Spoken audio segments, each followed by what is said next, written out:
ଆଜିର ସୁବିଚାର ଯେଉଁଠି ପ୍ରିୟଜନଙ୍କ ସାମ୍ନାରେ ସତ୍ୟ ପ୍ରମାଣ କରିବାର ଆବଶ୍ୟକତା ପଡୁଛି ସେହି ଜାଗାରେ ଖରାପ ହେଇଯିବା ଭଲ। ଆଘାତ ଏଭଳି ଏକ ଜିନିଷ ଯାହା ମଣିଷକୁ ସଠିକ ଜ୍ଞାନ ଦେଇଥାଏ, କାରଣ ଯେ ପର୍ଯ୍ୟନ୍ତ ମଣିଷ କାହାଠାରୁ କୌଣସି ଆଘାତ ପାଇ ନଥାଏ ସେ ପର୍ଯ୍ୟନ୍ତ ସଠିକ ରାସ୍ତାକୁ ଆସିପାରି ନଥାଏ।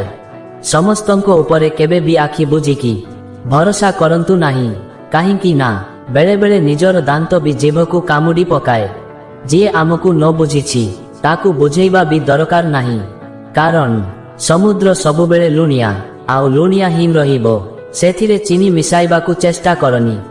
ଆମ ଜୀବନରେ ସମସ୍ୟା ବିନା କାରଣରେ ଆସି ନଥାଏ, ତାହାର ଆସିବା ଏହା ସଂକେତ ଦେଇଥାଏ ଯେ ଆମକୁ ଜୀବନରେ କିଛି ପରିବର୍ତ୍ତନ କରିବାର ସମୟ ଆସିଯାଇଛି।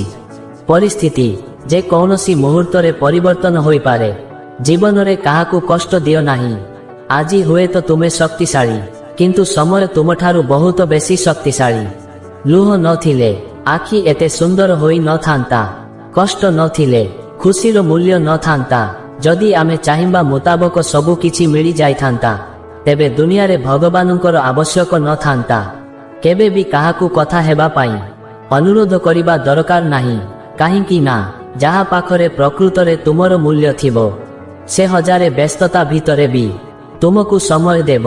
ମନେ ରଖ, ତୁମେ ଯାହା ଉପରେ ସବୁବେଳେ ନଜର ରଖିବ ସେ ଜିନିଷ ବଡ଼ ହେବ। ସିଏ ସମୟ ହେଉ କି ସମାଧାନ ହେଉ କି ଲକ୍ଷ୍ୟ ହେଉ, ଆମ ବିଚାର ଆମ ଉପରେ ନିର୍ଭର କରେ।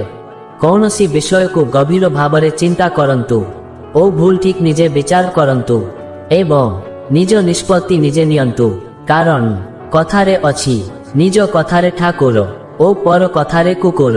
ଆଜି ପାଇଁ ଏତିକି। ଜୟ ଜଗନ୍ନାଥ।